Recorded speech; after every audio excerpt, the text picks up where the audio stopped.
Hello दोस्तों, GK उत्कर्ष से IQ में आप लोगों को स्वागत है। दोस्तों यहाँ पर आप लोग स्क्रीन पर देख रहे हैं अब की बार बिहार दरोगा एग्जाम पार्ट। दोस्तों ये बात सही है, क्योंकि दोस्तों यहाँ पर दोस्तों ये बुक देख रहे हैं बिहार दरोगा का बुक है और ये रोशन आनंद द्वारा दोस्तों तैयार किया गया है। इसमें जो भी मटेरियल है दोस्तों सिलेक्टेड मटेरियल है और इसमें दोस्तों इस बुक में एक्स्ट्रा फैक्ट दिया हुआ है दोस्तों। और एक्स्ट्रा फैक्ट दोस्तों यह जो है एग्जाम की दृष्टि से अति महत्वपूर्ण है, इसलिए दोस्तों आप लोग इस बुक को जरूर पढ़िए दोस्तों। और इसमें प्रीवियस ईयर क्वेश्चन और साथ साथ स्टाफ हैट है। और दोस्तों यह बुक जो है दोस्तों रामबाण साबित होने वाला है एग्जाम की दृष्टि से, इसलिए आप लोग इस बुक को दोस्तों जरूर पढ़िए दोस्तों।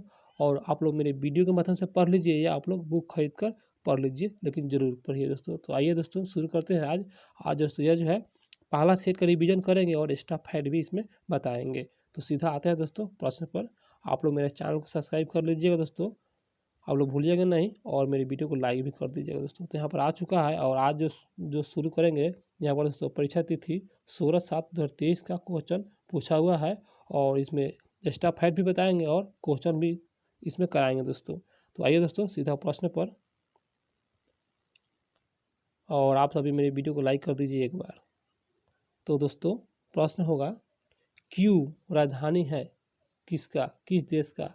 तो इसका सही आंसर हो जाएगा ऑप्शन 1, यूक्रेन देश का राजधानी है क्यू। यहाँ पर दोस्तों यहाँ पर उत्तर भी है, आप लोग देख सकते हैं। और दोस्तों एक्स्ट्रा फैक्ट भी है, आगे नीचे देख लीजिए। यहाँ पर दोस्तों आप लोग दिखा रहे हैं एक्स्ट्रा फैक्ट, यहाँ पर देख लीजिए दोस्तों।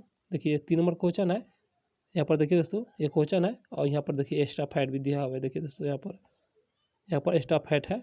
तो किसी में 2 4, किसी में 10, किसी में 2, किसी में भी नहीं है एक्स्ट्रा फैक्ट, लेकिन सब किसी में है, 1 या 2 है ही है। तो आप लोग इस वीडियो को पूरा देखिएगा दोस्तों। तो पहला क्वेश्चन हो चुका है और दूसरे क्वेश्चन पर आते हैं।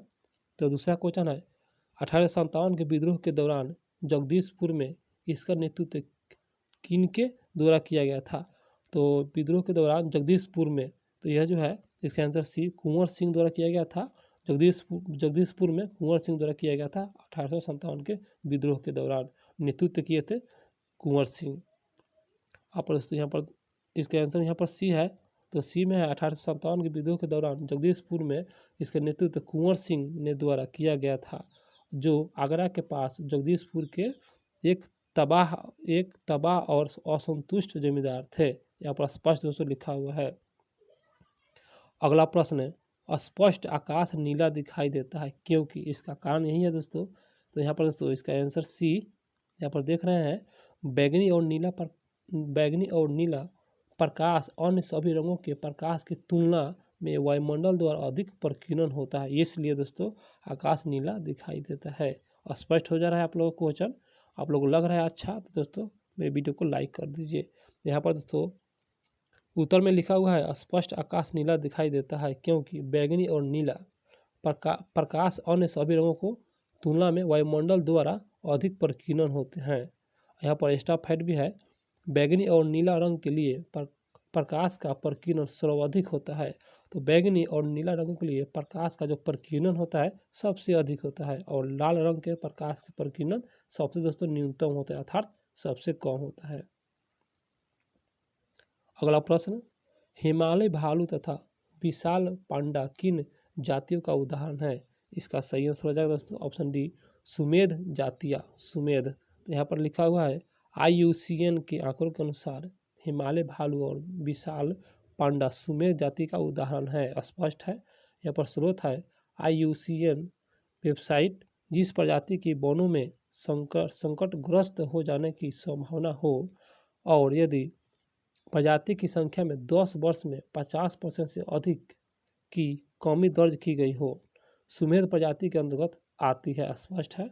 यहाँ पर दूसरा फैक्ट है, प्रजातियों की जनसंख्या 10,000 से कम हो और 10 वर्षों के अंदर 10% की कमी आ रही हो, उसके आगे है केवल 1,000 या उससे कम परिपक्व सदस्यों की संख्या शेष हो। ये सभी दोस्तों इसी के स्रोत है, यहाँ पर देख लीजिए, स्पष्ट हो चुका है।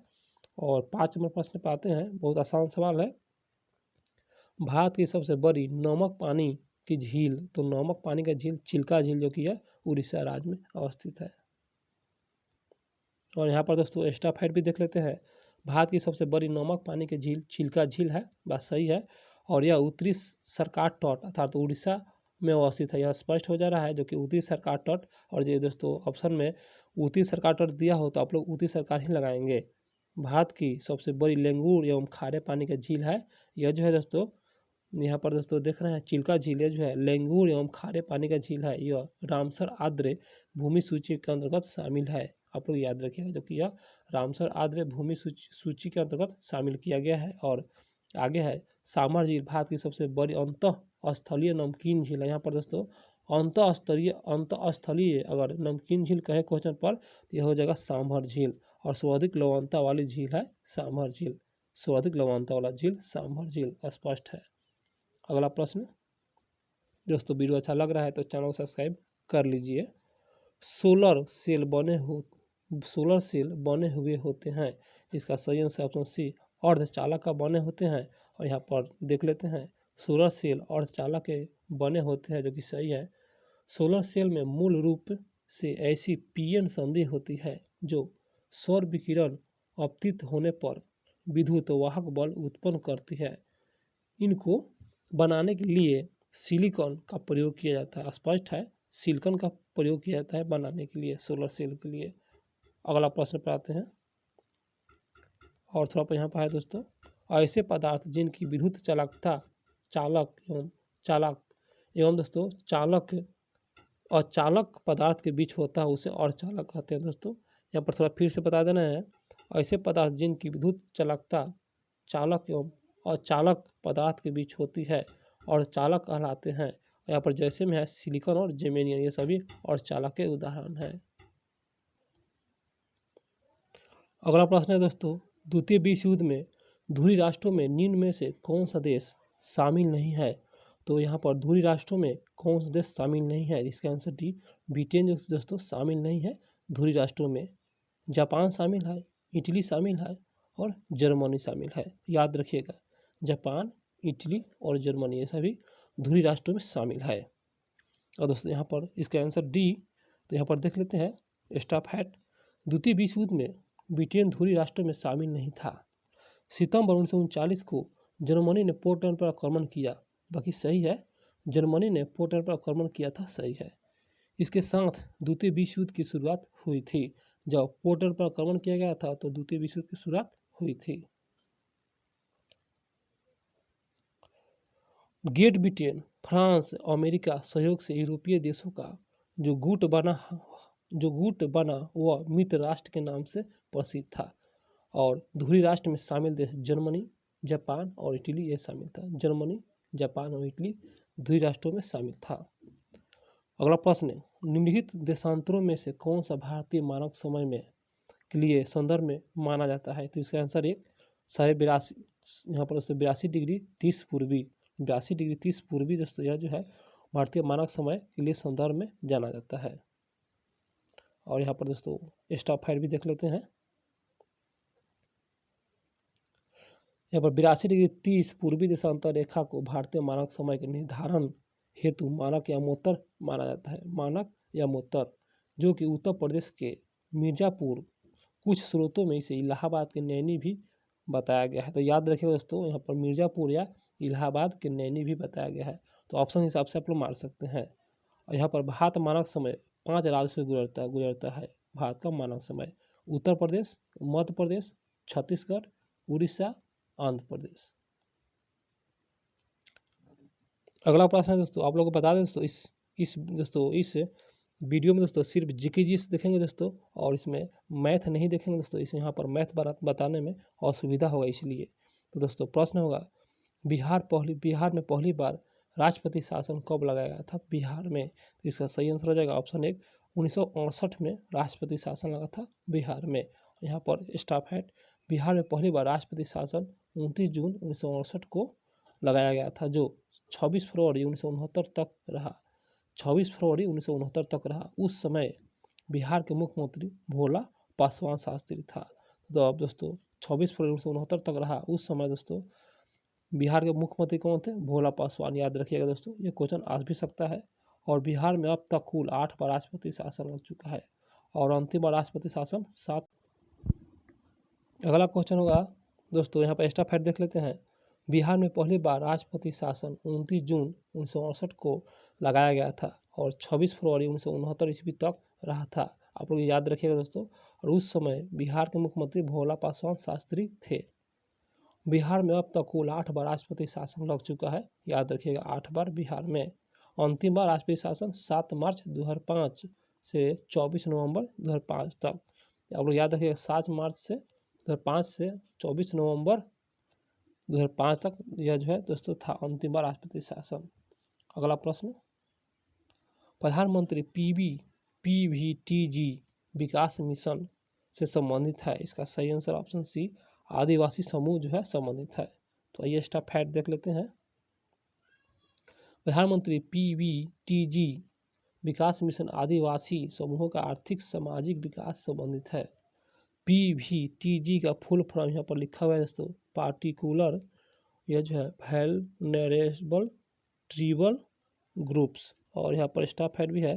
जनजातीय मामले के मंत्रालय ने पीवीटीजी के विकास की योजना लागू की है, जिसमें उनके व्यापक सामाजिक आर्थिक विकास के लिए 75 विशेष रूप से कमजोर जनजातीय समूहों के शामिल किया गया है। योजना के प्रावधानों के अनुसार राज्यों को 100% सहायता अनुदान उपलब्ध कराता है। और कुछ एक्स्ट्रा फैक्ट है दोस्तों, देख लेते हैं। 1973 में ढोबर आयोग ने आदिम जनजाति समूह पीटीजी को एक अलग श्रेणी के रूप में बनाया गया, जो जनजाति समूहों को कम विकसित है। आगे देखते हैं। वर्ष 2006 में भारत सरकार ने पीटीजी का नाम बदलकर पीवीटीजी कर दिया। कब? तो 2006 में। अगला प्रश्न, भारतीय अंतरिक्ष नीति 2023 के अनुसार कौन सी संस्था अंतरिक्ष प्रौद्योगिकी के अनुसार और विकास पर ध्यान केंद्रित करेगी? इसका सही आंसर हो जाएगा ऑप्शन डी इसरो दोस्तों करेगी। यहाँ पर करंट अफेयर्स है, आप लोग याद रखिएगा। यहाँ पर थोड़ा सा है स्टाफ हेड। भारतीय अंतरिक्ष अनुसंधान संस्थान इसरो द्वारा अंतरिक्ष नीति 2023 को मंजूरी दी गई। यह नीति अंतरिक्ष क्षेत्र में निजी क्षेत्र की भागीदारी को संस्थागत बनाने और इसरो के उन्नत अंतरिक्ष प्रौद्योगिकियों के अनुसंधान एवं विकास ध्यान केंद्रित करती है। अगला प्रश्न, बास्केटबॉल के मैदान को कहते हैं? तो इसका आंसर बी कोर्ट के नाम से जाना जाता है। बास्केटबॉल के मैदान को कोर्ट कहा जाता है। इस खेल का आविष्कार जेम्स स्मिथ ने 1891 ईस्वी में अमेरिका में किया गया था। तो यहाँ पर दोस्तों बास्केटबॉल के जो मैदान को कोर्ट कहा जाता है और इस खेल का जो आविष्कार किया गया था अमेरिका में किया गया था और जेम्स स्मिथ द्वारा किया गया था 1891 में। यहाँ पर फीफा है दोस्तों और 1932 में स्थापना किया गया था। फीफा यहाँ पर फीबा है और फीबा का स्थापना 1932 में किया गया था, याद रखिए। अगला प्रश्न, राज्यसभा के कितने सदस्य मनोनीत किए जाते हैं? तो इसका आंसर 12 सदस्य को मनोनीत किया जाता है। और आइए देख लेते हैं स्टाफ हेड में। राज्यसभा के 12 सदस्य राष्ट्रपति द्वारा मनोनीत किया जाता है। अनुच्छेद 80 के क्लॉज 3 के अनुसार किया जाता है। अनुच्छेद 80 के क्लॉज 3 के अनुसार 12 सदस्य मनोनीत किया जाता है राज्यसभा में। ये ऐसे व्यक्ति होते हैं जिन्हें कला, साहित्य, विज्ञान, समाज सेवा सम्मिलित विशेष ज्ञान या अनुभव होते हैं। कला, साहित्य, विज्ञान, समाज सेवी। अगला प्रश्न, विजयनगर समाज में अमरम शब्द का अर्थ क्या है? तो बहुत अच्छा प्रश्न है। इसका आंसर बी सैनिकों को अनुदान। सैनिकों को अनुदान देने के लिए प्रसिद्ध था। अमरम एक शब्द आया है विजयनगर साम्राज्य में। विजयनगर साम्राज्य में अमरम शब्द का अर्थ सैनिकों को दिए जाने वाला अनुदान है। यह भूमि का सबसे बड़ा भूखंड था जो नायकों की प्रदान किया जाता है। तो नायकों को प्रदान किया जाता था, किंतु भूमि पर नायकों का स्वामित्व तो नहीं होता था भूमि पर, बल्कि इससे होने वाले आय पर उसका विशेष अधिकार था। इस पर जो अधिकार था आय पर ही अधिकार था, भूमि पर नहीं था। अगला प्रश्न, राष्ट्रपति यहाँ पर बताना है, यहाँ पर भरना है। राष्ट्रपति प्रधानमंत्री की सलाह से लोकसभा को भंग कर सकते हैं। लोकसभा तभी भंग होगा जब प्रधानमंत्री की सलाह पर ही राष्ट्रपति भंग कर सकता है लोकसभा को। राष्ट्रपति प्रधानमंत्री या मंत्रिपरिषद की सलाह पर लोकसभा को निश्चित अवधि से पहले भी भंग कर सकता है। अनुच्छेद 85 के अनुसार, याद रखिएगा। तो प्रायद्वीपीय पठार की सोच चोटी, इसका आंसर अन्नाई मुडी, यह जो है प्रायद्वीपीय पठार का सोच चोटी है। स्टाफेट देखते हैं दोस्तों। अन्नाई, यहाँ पर दोस्तों अन्नामलाई पर्वत चोटी अन्नाई मुडी यहाँ पर 2695 मीटर प्रायद्वीपीय पठार एवं दक्षिण भारत की सबसे ऊंची चोटी है। याद रखिएगा, दक्षिण भारत की सबसे ऊंची चोटी अन्नाई मलाई पर्वत की चोटी है अन्नाई मुडी। अगला प्रश्न, मोती प्राप्त करने के लिए संवर्धन किया जाता है। इसका सही आंसर ऑप्शन डी। यहाँ पर दोस्तों ओएस्टर, ओएस्टर का प्रयोग किया जाता है। यहाँ पर क्या है थोड़ा देख लेते हैं बारे में अच्छा से। तो यहाँ पर दोस्तों मोती प्राप्त करने के लिए ओएस्टर का संवर्धन किया जाता है। ओएस्टर की दृष्टि से मन्नार की खाड़ी, कच्छ की खाड़ी एवं सौराष्ट्र का समुद्री किनारा महत्वपूर्ण है। तो यह महत्वपूर्ण है, मन्नार की खाड़ी, कच्छ की खाड़ी और सौराष्ट्र की समुद्री किनारा महत्वपूर्ण है और इसे मोती प्राप्त की जाती है। याद रखिएगा। मनुष्य नेत्र में पुतली के आकार का नियंत्रण होता है। इसका आंसर एक परितारिका द्वारा नियंत्रित किया जाता है। मनुष्य नेत्र में पुतली के आकार का नियंत्रण परितारिका अर्थात इसको आइरिस कहते हैं, आइरिस द्वारा होता है। तो यहाँ पर है कॉर्निया के पीछे एक संरचना होती है, कॉर्निया के पीछे जिसे परितारिका कहते हैं। कॉर्निया के पीछे जो संरचना होता है उसे परितारिका कहते हैं। परितारिका गहरा पेशीय डायफ्राम होता है जो पुतली के आकार को नियंत्रित करता है।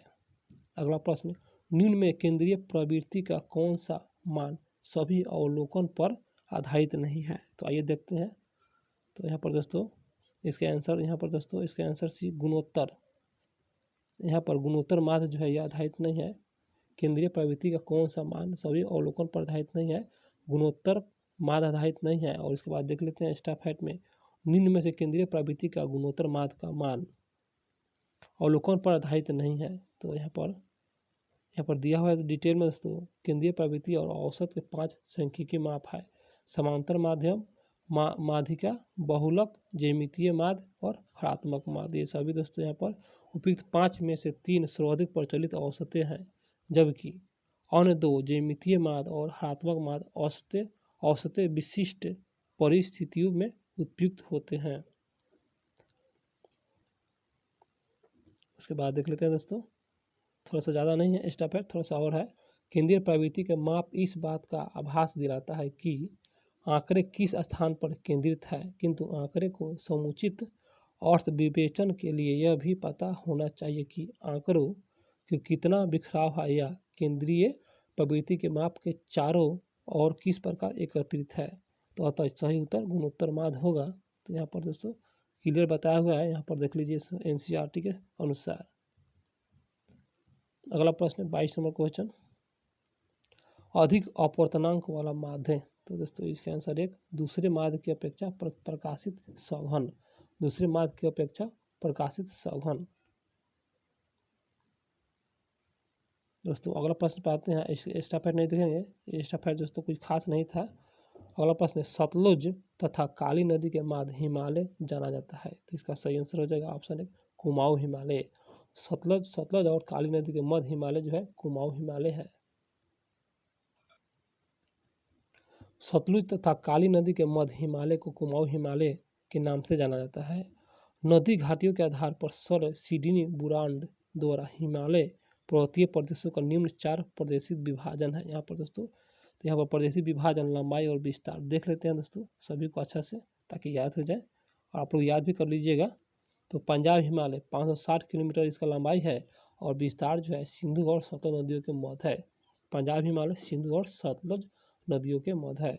कुमाऊं हिमालय 320 किलोमीटर इसका लंबाई और सतलज और काली नदियों के बीच है कुमाऊं हिमालय। नेपाल हिमालय दोस्तों 800 किलोमीटर लंबाई और काली और तीसर नदियों के बीच है नेपाल हिमालय। और असम हिमालय 720 किलोमीटर और तीस्ता दिहांग नदियों के मध्य है असम हिमालय। अगला प्रश्न है, सरकार द्वारा अवरोधों अथवा प्रतिबंधों पर हटाना कहलाता है। तो इसके अंदर डी उदारीकरण कहते हैं। सरकार द्वारा अवरोध अथवा प्रतिबंध पर जो हटाना जो कहलाता है वह उदारीकरण के नाम से जाना जाता है। दोस्तों ये बहुत अच्छा क्वेश्चन है, फेमस क्वेश्चन है। अगला प्रश्न स्टफ है, सरकार द्वारा अवरोध अथवा प्रतिबंधों को हटाना उदारीकरण कहते हैं। बात सही है। उदारीकरण विभिन्न प्रतिबंधों को दूर कर अर्थव्यवस्था के विभिन्न क्षेत्रों को मुक्त करने की नीति है, अर्थात अर्थव्यवस्था को विभिन्न प्रकार के नियामकों तथा नियंत्रणों के संबंध में उदार होना। यह मुक्त उद्योग तथा अन्य आर्थिक क्रियाओं पर सरकारी नियंत्रण को समाप्त करने या कम करने के संबंधित है। अगला प्रश्न यहाँ पर दोस्तों लिखा है, ईस्वी सन है 1809 में फारसी में गिफ्ट टू मोनोथिस्ट किसने लिखी? तो इसका सही आंसर हो जाएगा दोस्तों यहाँ पर सी, यहाँ पर राम मोहन राय द्वारा लिखा गया था। 1809 में फारसी में gift to monotheist Ram Mohan Roy द्वारा लिखा गया था। यहाँ पर 1809 ईस्वी में गिफ्ट टू मोनोथिस्ट या यहाँ पर यह तुहफत उल मुवाहिदीन नामक पुस्तक यहाँ पर राम मोहन राय द्वारा लिखा गया था। अगला प्रश्न है, पटना उच्च न्यायालय के वर्तमान में मुख्य न्यायाधीश? दोस्तों इसका आंसर दोस्तों के विनोद चंद्रा है। यह जो है करंट अफेयर्स से पहले का है। और आगे देखते हैं तो दोस्तों करंट अफेयर्स को नहीं देखेंगे, उसके बाद देखेंगे 27 नंबर क्वेश्चन। हाल ही में बिपरजॉय खबरों में था, वह क्या है? दोस्तों ये इसका आंसर डी चक्रवात है। बिपरजॉय एक जो है चक्रवात का उदाहरण है। हाल ही में खबरों में रहा बिपरजॉय एक चक्रवात है। यह अरब सागर गुजरात के समुद्री तट से टकराया था, याद रखिएगा। इसका नामकरण बांग्लादेश द्वारा किया गया था। निम्नलिखित में से कौन सी ताप विद्युत परियोजना महाराष्ट्र में स्थित नहीं है? तो इसका आंसर सी कहलगांव, जो कि यह जो है महाराष्ट्र में नहीं है। यहाँ पर तिरोरा, चंद्रपुर, टांबे सभी दोस्तों महाराष्ट्र में तापीय विद्युत परियोजना है। और कहलगांव दोस्तों जम्मू कश्मीर में है, याद रखिएगा। यहाँ पर दोस्तों लिखा भी होगा, तो यहाँ पर देख लेते हैं। कहलगांव तापीय विद्युत परियोजना महाराष्ट्र में नहीं है और यह दोस्तों भागलपुर बिहार में है। तो सॉरी दोस्तों, यह कहलगांव जम्मू कश्मीर नहीं है, भागलपुर बिहार में है। और गलती बता चुके हैं, यहाँ पर सही है, भागलपुर बिहार में है। यह परियोजना NTPC के अधीन कोयला आधारित संयंत्र है। कहलगांव दोस्तों यह जो है कोयला संयंत्र पर आधारित है, याद रखिएगा। अगला प्रश्न है, किसी वस्तु का चंद्रमा पर भार पृथ्वी पर उसके भार का कितना होता है? दोस्तों इसका आंसर यहाँ पर दोस्तों डी 1/6 भाग, 1/6 भाग, याद रखिएगा 1/6 भाग। तो यहाँ पर दोस्तों किसी वस्तु का चंद्रमा पर भार पृथ्वी पर उसके भार का 1/6 होता है। और यहाँ पर दोस्तों वस्तु का चंद्रमा पर भार और बटा वस्तु का पृथ्वी पर भार इक्वल टू 1/6, याद रखिएगा दोस्तों। अगर जो दोस्तों इस तरह भी क्वेश्चन में एग्जाम में देते हैं या जो है विकल्प में इस तरह देंगे तो आप लोग यही लगाइएगा, वस्तु का चंद्रमा पर भार और बटा वस्तु का पृथ्वी पर भार बराबर 1/6। ये जो दोस्तों याद रखिएगा दोस्तों, बहुत फेमस है। और अगला प्रश्न पाते हैं 30 नंबर क्वेश्चन। पानी का क्वथनांक सेल्सियस में होता है। दोस्तों सेल्सियस निकालने के लिए तो आप लोग सीख लीजिएगा दोस्तों, बिल्कुल आसान हो रहता है। तो इसका सही आंसर 100 डिग्री सेल्सियस। पानी का क्वथनांक 100 डिग्री सेल्सियस होता है, जो कि सही है। वायुमंडल दाब पर वह तापमान जिस पर द्रव उबलने लगता है उसे इसका क्वथनांक कहते हैं। क्वथनांक समशिष्ट गुण है। समशिष्ट गुण द्रव के सभी कोनों को इतनी ऊर्जा मिल जाती है कि वे वाष्प में बदल जाती है। जल के लिए यह तापमान यहाँ पर लिखा हुआ है 373 केल्विन में है। यहाँ पर दोस्तों यहाँ पर आप लोग देख सकते हैं यहाँ पर। और अगला प्रश्न, रिवर्स रेपो रेट वृद्धि? तो इसका आंसर बी, तरलता घटती है। अगर जो रिवर्स रेपो दर वृद्धि हो जाए तो तरलता दोस्तों घट जाएगी। रिवर्स रेपो में वृद्धि से तरलता घट जाती है। रिवर्स रेपो दर वह दर है जो भारतीय रिजर्व बैंक अपने ग्राहकों को उनसे लिए गए अल्पकालीन ऋण पर प्रदान करता है। रिवर्स रेपो दर का प्रयोग RBI द्वारा वाणिज्य बैंक से अल्पाधिकार ऋण लेकर अर्थव्यवस्था से तरलता को निकालने या कम करने के लिए किया जाता है। रिवर्स रेपो दर वृद्धि का प्रभाव यहाँ पर है, आइए देख लेते हैं वृद्धि का प्रभाव। तो वाणिज्य बैंक के पास पूंजी की कमी होगी, तो प्रभाव है बाजार में तरलता में कमी होगी और परिणाम स्वरूप ब्याज दरों में वृद्धि होगी और व्यवस्था में तरलता में कमी होगी। अगला उसके बाद यहाँ पर दोस्तों उपभोग व्यय एवं निवेश व्यय में गिरावट अर्थात समग्र मांग में कमी होगी और मुद्रास्फीति नियंत्रण वस्तु एवं सेवाओं की कीमतों में कमी। अगला प्रश्न आते हैं दोस्तों 32 नंबर क्वेश्चन। गागर में सागर भरना मुहावरा हिंदी है दोस्तों। इसका आंसर एक थोड़े शब्दों में अधिक कह देना, इसी को दोस्तों कहते हैं गागर में सागर भरना। यहाँ पर दोस्तों लिखा हुआ है, ऐसे वाक्य में जो अपने सामान्य अर्थ में स्थान पर विशेष अर्थ प्रकट करता है उसे मुहावरा कहते हैं। यहाँ पर मुहावरा अर्थ, और यहाँ पर दोस्तों मुहावरा है, थोड़ा देख लेते हैं। यहाँ कुछ उदाहरण है। हथेली पर सरसों उगाना, असंभव कार्य करना, छाती दूना होना, सॉरी दोस्तों, छाती दूनी होना या उत्साहित होना, अकल के घोड़े दौड़ाना या सिर्फ अल्पना करना, सिर्फ अल्पना करना। दोस्तों सिर्फ कल्पना करना, अकल के घोड़े दौड़ाना, सिर्फ कल्पना करना। यहाँ पर इसका आंसर एक हो जाएगा, आप लोगों को ऊपर बता चुके हैं। अगला प्रश्न पाते हैं। धुआंधार जलप्रपात संबंध निम्नलिखित में से किस नदी पर है? इसका सही आंसर ऑप्शन डी, नर्मदा नदी पर अवस्थित है। तो यहाँ पर धुआंधार प्रपात संबंध नर्मदा नदी से है, और यहाँ पर जलप्रपात है कुछ, और इसको देख लेते हैं दोस्तों, ताकि एग्जाम में आप लोगों को सहयोग हो सके। जब नदी का जल किसी स्थान पर खड़े ढाल अर्थात दोस्तों क्लिफों के ऊपरी भाग से अत्यधिक तीव्र गति से नीचे की ओर गिरता है तो उसे जलप्रपात कहते हैं। स्पष्ट हो चुका है। भारत का अधिकांश जलप्रपात पठारी प्रदेशों में पाए जाते हैं। जो पठारी प्रदेश होता है ना, अधिकांश देखने को मिलते हैं, क्योंकि यहाँ के भू आकृति जो होता है अत्यधिक ऊंची नीची और शैल कठोर होता है। ऊंची नीची जो शैल होता है कठोर होता है। धुआंधार जलप्रपात नर्मदा नदी पर स्थित है, जो कि सही है, जो मध्य प्रदेश राज्य में जबलपुर जिले में है, ये भी सही है। और यहाँ पर दोस्तों दिया हुआ है कुछ फैक्ट है। दूध सागर और कपिल धारा जलप्रपात नर्मदा नदी पर अवस्थित है, याद रखिएगा। दूध सागर और कपिल धारा ये सभी जलप्रपात है जो कि नर्मदा नदी पर अवस्थित है। अगला प्रश्न पाते हैं दोस्तों, मैथ है, इसे आप लोग सॉल्व कर लीजिएगा। और यहाँ पर दोस्तों इसका PDF दोस्तों टेलीग्राम पर दे देंगे, वहाँ से आप लोग प्राप्त कर सकते हैं। प्रश्न है, गुरु दक्षिणा शब्द में कौन सा समास है? समास है बी, तत्पुरुष समास। गुरु दक्षिण, यहाँ पर दोस्तों गुरु दक्षिण जो है दक्षिणा है, तो गुरु के लिए दक्षिणा, तो यहाँ पर के लिया है ना दोस्तों, गुरु दक्षिणा अर्थात गुरु के लिए दक्षिणा, तो के लिए जो लगा ना दोस्तों, यही दोस्तों तत्पुरुष समास का उदाहरण है। इसी तरह पहचानने का नियम है, और आप लोग दोस्तों समास पढ़ लीजिएगा। प्रश्न है, गुरु दक्षिणा शब्द में तत्पुरुष समास है, और यहाँ पर लिखा हुआ है जब दो या दो से अधिक शब्दों में मिलकर जो नया शब्द बनता है उसे समास कहते हैं। सही है। यहाँ पर समास के भेद है, तो देख लेते हैं थोड़ा समास के भेद, ताकि आप लोग को याद हो जाएगा। तो याद कर लीजिए दोस्तों, अव्ययी समास, अव्ययी भाव समास, तत्पुरुष समास, बहुब्रीहि समास, द्विगु समास, द्वंद्व समास, कर्मधारय समास, ये सभी है। और यहाँ पर कुछ यह तत्पुरुष समास के बारे में देख लेते हैं। तत्पुरुष समास में दूसरा पद प्रधान होता है। इस प्रकार विग्रह करने पर कारण प्रकट होता है। जैसे गुरु दक्षिणा शब्द का समास विग्रह करने पर प्राप्त होता है। गुरु के लिए दक्षिणा, देखिए दोस्तों आ चुका है ना, यहाँ पर के लिए आप लोगों को पहले ही बताए हैं, गुरु के लिए दक्षिणा, तो गुरु यहाँ पर के लिए है ना, तो यहाँ पर विग्रह करने के कारण जो चिन्ह है यहाँ पर सब प्रकट होता है के लिए, अतः यह तत्पुरुष समास का उदाहरण है। अगला प्रश्न है, सिनेमेटोग्राफ संशोधन विधेयक 2023 का मुख्य उद्देश्य, यही उद्देश्य है इसका सी, पायरेटेड फिल्म कंटेंट को रोकना व आयु अनुसार रेटिंग सुनिश्चित करना। याद रखिएगा, सिनेमेटोग्राफ से संबंधित है, इसका आंसर सी। तो यहाँ पर कुछ उदाहरण है और कुछ देख लेते हैं, एक्स्ट्रा फैक्ट भी है।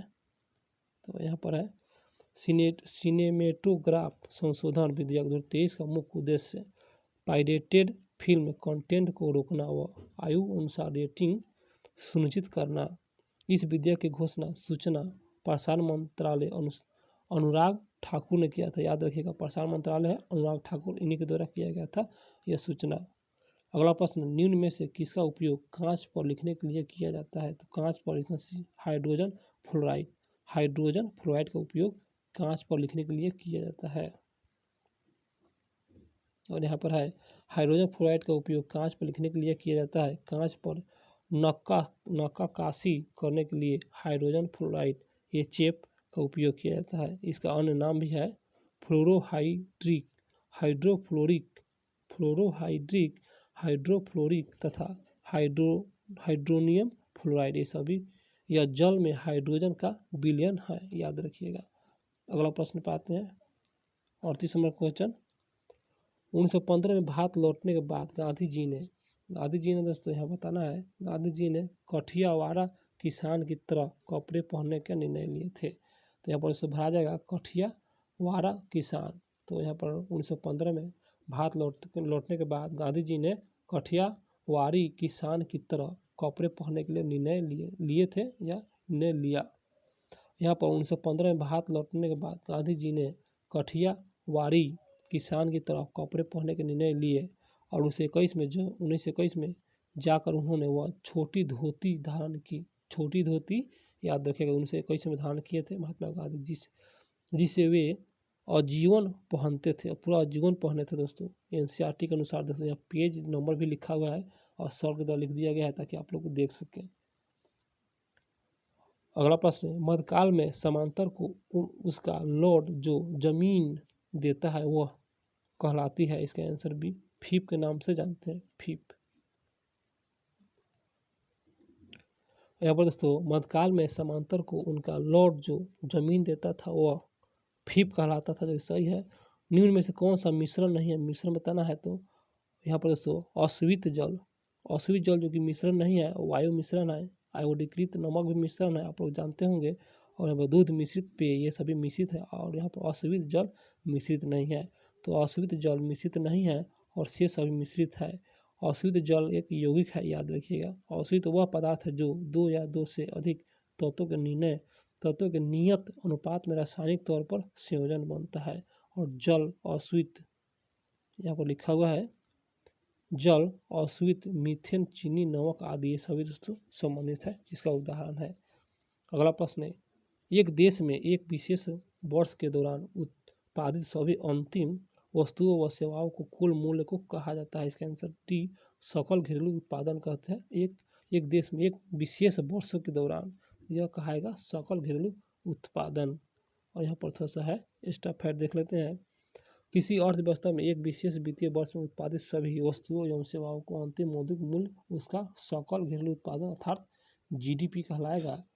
अगला प्रश्न है, प्रथम विश्व युद्ध का तत्कालीन कारण बता देना है। इसका आंसर डी ऑस्ट्रिया राजकुमार फर्डिनेंड की हत्या, जो यह प्रथम विश्व युद्ध का तत्कालीन कारण था।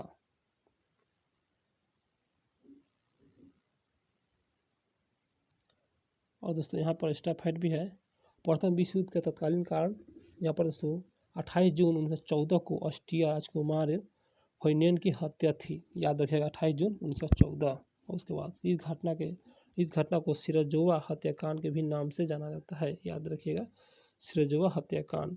और इसी घटना को ऑस्ट्रिया ने सोवियत का षड्यंत्र मानते हुए उसके खिलाफ युद्ध की घोषणा कर दी। यहाँ पर लिखा हुआ है सोवियत का षड्यंत्र मानते हुए उसने उसके खिलाफ युद्ध की घोषणा कर दी। अगला प्रश्न है, नवनिर्वाचित लोकसभा में तत्कालीन अध्यक्ष किसे चुना जाता है। इसका आंसर एक लोकसभा के वरिष्ठ सदस्य चुने जाते हैं। नवनिर्वाचित लोकसभा में तत्कालीन अध्यक्ष जो होता है उसे लोकसभा के वरिष्ठतम सदस्य को दोस्तों चुना जाता है।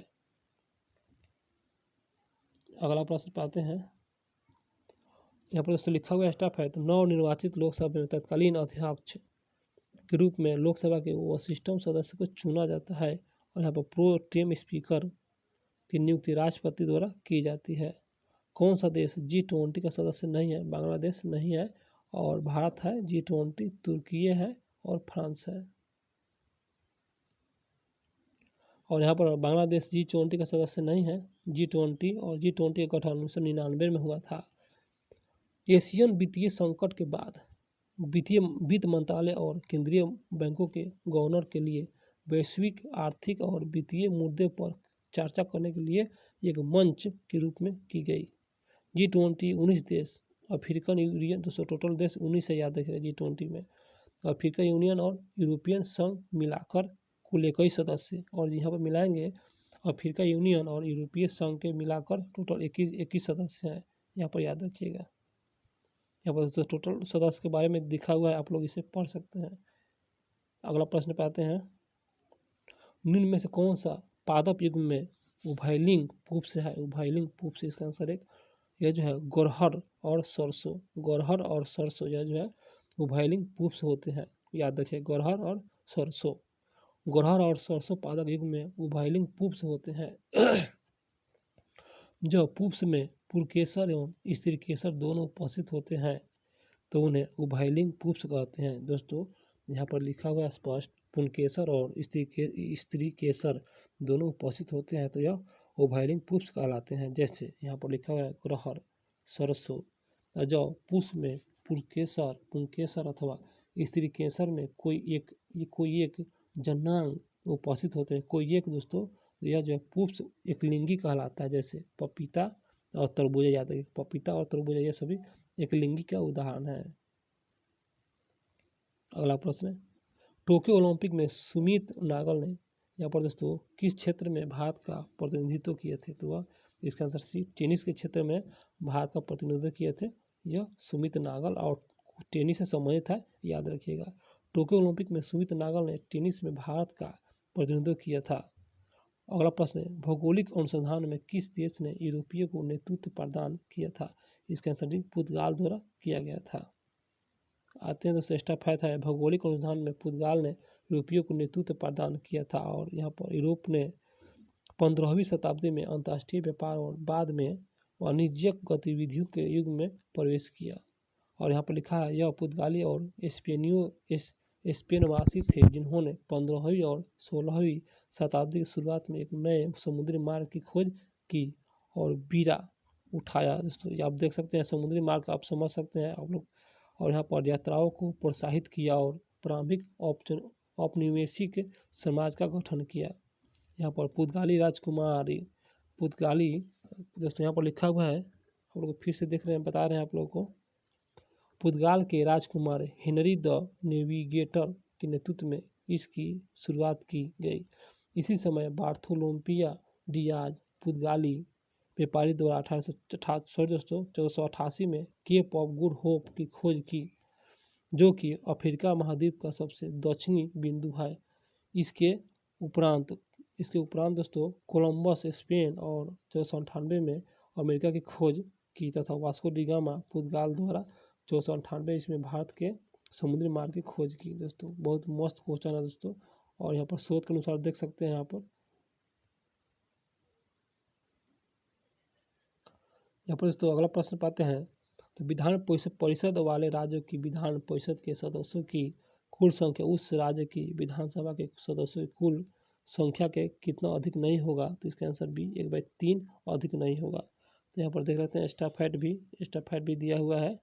तो विधान परिषद के वाले राज्यों की विधान परिषद के सदस्यों की कुल संख्या उस राज्य की विधानसभा के कुल सदस्यों की कुल संख्या का 1/3 अधिक नहीं होगा। और यहाँ पर विधान परिषद में सदस्यों की अधिकतम संख्या विधानसभा की 1/3 और न्यूनतम 40 निश्चित की गई है। 1/3 और न्यूनतम 40 निश्चित की गई है, आप लोग इसे याद रखिए। अगला प्रश्न है 49 नंबर क्वेश्चन, जी का मान बताना। दोस्तों बहुत फेमस क्वेश्चन है, इसका आंसर डी, याद रखिएगा जी का मान। दोस्तों बहुत अच्छा क्वेश्चन है। और उसके बाद यहाँ पर लिखा हुआ है दोस्तों, जी का मान यहाँ पर लिखा हुआ है, और एकांकित दूरी पर स्थित इस एकांक द्रव्यमान के दो पिंडों के बीच कार्य करने वाले गुरुत्वाकर्षण बल को गुरुत्वाकर्षण नियतांक कहते हैं। इसे जी से प्रदर्शित करते हैं। जी का मान सभी स्थानों पर एक समान होता है और यह एक अदिश राशि है। अगला प्रश्न है, डोमोस शब्द का तात्पर्य है? इसका आंसर है जनता। डोमोस शब्द का तात्पर्य है जनता, और लोकतंत्र शब्द का अंग्रेजी शब्द का डेमोक्रेसी का हिंदी रूपांतरण है। डेमोक्रेसी 2 यूनानी शब्दों से बना है, वह डेमोस और क्रेटिया, ये जिनका अर्थ है जनता और शासन।